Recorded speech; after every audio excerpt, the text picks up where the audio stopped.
வணக்கம். எல்லாரும் எப்படி இருக்கீங்க? தேர்தல் பிரச்சாரம் பரபரப்பா போயிட்டுருக்கு.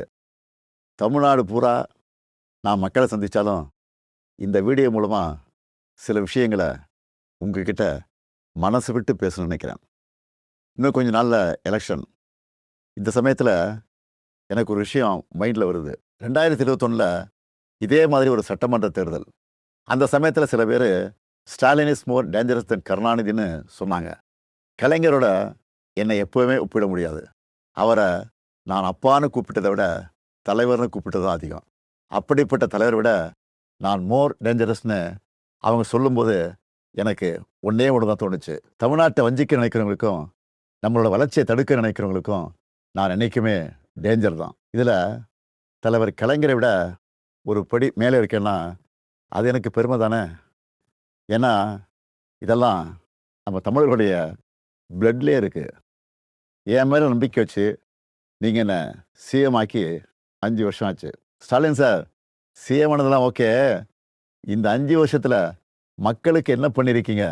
அப்படின்னு யாராவது கேட்டா, நம்மால மணிக்கணக்கா, ஏன் நாள் கணக்கா கூட பேச முடியும். முக்கியமா, எப்பவுமே தமிழ்நாட்ட வஞ்சிக்கிற ஒன்றிய அரசை எதிர்த்து தமிழ் மக்களுக்காக சண்டை செஞ்சிருக்கிறத இன்னும் பெருமையாக என்னால சொல்லிக்க முடியும். சமூக நீதியுடன் கூடிய வளர்ச்சிங்கிறது தான் நம்முடைய முதன்மையான குறிக்கோள். அந்த வகையில கர்ப்பிணி பெண்களுக்கு மகப்பேறு உதவித்தொகை, மகளிர் உரிமைத் தொகை, மகளிர் விடியல் பேருந்து பயணம், தோழி மகளிர் விடுதி, மக்களை தேடி மருத்துவம்னு கருவுல இருக்கிற குழந்தையிலிருந்து வயது முதிர்ந்த மூத்த குடிமக்கள் வரைக்கும் எல்லாரும் பயனடைகிற மாதிரி நிறைய திட்டங்களை கொண்டு வந்தோம். நம்மக்கிட்ட காசு இருந்தால் எடுத்துப்பாங்க, நிலம் இருந்தால் பிடிங்கிப்பாங்க. ஆனால் படிப்பு மட்டும் யாராலையும் உங்ககிட்ட இருந்து எடுத்துக்கவே முடியாதுன்னு ஒரு சினிமா வசனம் இருக்கு. அது 100க்கு 100 உண்மை. நான் பதவியேற்றதிலிருந்து மாணவர்களை சந்திக்கும் போதெல்லாம் இதே கருத்தை தான் சொல்லிக்கிட்டு இருக்கேன். கல்வி ஒன்று தான் உங்ககிட்ட இருந்து யாரும் திருட முடியாத ஒரே சொத்து.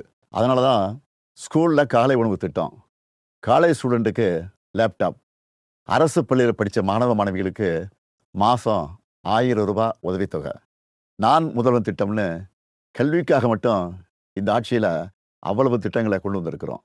நீங்கள் எந்த டேட்டா வேணாலும் எடுத்து பாருங்க. தொழில்துறை, விவசாயம், கல்வின்னு எல்லா துறையிலையும் தமிழ்நாடு டாப்பில் இருக்கும். அதுக்கு அடையாளமாக 14 வருஷத்துக்கு அப்புறம் தமிழ்நாட்டுடைய பொருளாதார வளர்ச்சி 11.19% எந்த மாநிலமும் தொடாத இரட்டை இலக்கத்தை தொட்டிருக்கு. இன்னும் உயரம் தொடுவோங்கிற உறுதியும் எனக்கு இருக்கு. இப்படி எல்லா வகையிலும் நாம் முன்னேறி இருந்தாலும் ஒரு சில குறைகளும் இருக்குதுங்கிறது எனக்கு தெரியும். ஏன்னா நம்மளுடைய ஆட்சியை பற்றின விமர்சனம், ஃபீட்பேக் எல்லாத்தையும் காது கொடுத்து கேட்குறவன் தான். குறைகளாக சொல்லப்பட்ட சில விஷயங்களை கூட நாம் மற்ற மாநிலங்களை கம்பேர் பண்ணும்போது ரொம்பவே பெட்டராக தான் இருக்கும். இருந்தாலும் அந்த குறைகளையும் சரி செய்ய எல்லா விதமான வழிமுறைகளையும் நம்ம ஏற்கனவே நடைமுறைப்படுத்திட்டோம். அதோட விளைவுகளை இன்னும் கொஞ்ச நாளில் நம்ம பார்ப்போம். உங்கள் எல்லாருக்கும் தெரியும், போன வாரம் ஒன்றிய அரசு டீலிமிட்டேஷன்னு ஒரு மசோதா கொண்டு வந்தாங்க. மக்கள் தொகையை கட்டுப்படுத்தி தொழில் வளர்ச்சியில் பெஸ்ட்டு பர்ஃபார்மிங் ஸ்டேட்டாக இருக்கிற நம்மளை தண்டிக்கிறதுக்காகவே அந்த மசோதாவை கொண்டு வந்த மாதிரி இருந்துச்சு. ஆனால் அந்த மசோதா வந்து அடுத்த நொடி முதல் எதிர்ப்பும் மசோதாவோட நகல் எரிப்பும் நம்ம தமிழ் மண்ணில் என் மூலமாக ஆரம்பிச்சது. நாம் கொளுத்தின அந்த நெருப்பு தான் இன்னைக்கு கொழுந்து விட்டு எரிஞ்சு அந்த மசோதாவை சாம்பலாக்கியிருக்கு. தேர்தல் நடக்கிற இந்த சமயத்தில் இவ்வளவு ஆணவத்தோட நம்மளை வஞ்சிக்க நினைக்கிறாங்கன்னா, இந்த தேர்தலில் அவங்க அடிவருடி எடப்பாடி பழனிசாமி ஜெயிச்சு ஆட்சிக்கு வந்துட்டா என்னென்ன கொடுமைகள்லாம் இங்கே அரங்கேறும்னு நான் சொல்லி உங்களுக்கு தெரிய வேண்டிய அவசியம் இல்லை. பாஜக மாதிரி மதவாத சக்திகள் திமுகவை இந்துக்களுக்கு எதிரான கட்சின்னு பொய்யான ஒரு பிரச்சாரத்தை பண்ணிக்கிட்டு இருக்காங்க. திமுக ஒருபோதும் இந்துக்களுக்கு எதிரான கட்சி அல்ல. எங்கள் ஆட்சியில் தான் ஆயிரக்கணக்கான கோவில்களுக்கு குடமுழுக்கு பண்ணியிருக்கிறோம். 7000 கோடி மதிப்புள்ள கோவில் நிலங்களை மீட்டிருக்கிறோம்.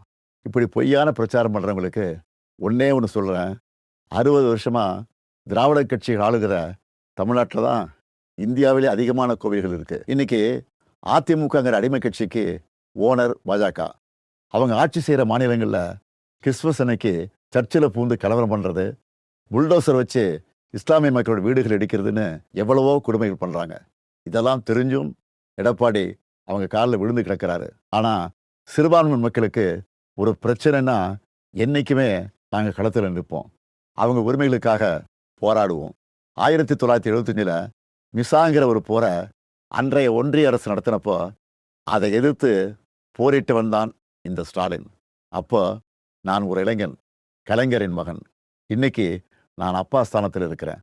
இப்போவும் நமக்கு எதிரான போரை எதிர்த்து நிற்கிறேன். எந்த பிரச்சனை வந்தாலும் தமிழ்நாட்டையும் தமிழர்களையும் பாதுகாத்து நிற்பேன். இது என்னுடைய உறுதிமொழி. எந்த வகையில் வந்தாலும் எத்தனை முறை முயற்சி பண்ணாலும் திமுக இருக்கிற வரைக்கும் தமிழ்நாட்டில் பாஜகவும் அவங்களுடைய கொடூரமான மக்கள் விரோத சித்தாந்தமும் ஜெயிக்க முடியலன்னு வரலாறு சொன்னால் போதும். அது மட்டும் போதும். நம்ம உரிமையை, நம்ம உழைப்பை, நம்ம மக்களுடைய கலாச்சாரத்தை, நம்ம மொழியை அழிக்கணும்னு நினைக்கிறவங்களோ அவங்களோட அடிமைகளோ நமக்கு வேணாம். இந்த வளர்ச்சியும் வளமான எதிர்காலமும் அடுத்த 5 வருஷம் தொடரணும். நான் உங்கள் அப்பாவா, அண்ணனா, தம்பியா, ஒரு தோழனா உங்ககிட்ட உரிமையோடு கேட்கிறேன். மீண்டும் இந்த நல்லாட்சி தொடர உதயசூரியன் சின்னத்திலும் எங்களது மதச்சார்பற்ற முற்போக்கு கூட்டணி கட்சியின் சின்னத்திலும் வாக்களித்து வெற்றி பெற செய்யுங்க. நன்றி. வெல்வோம் ஒன்றாக.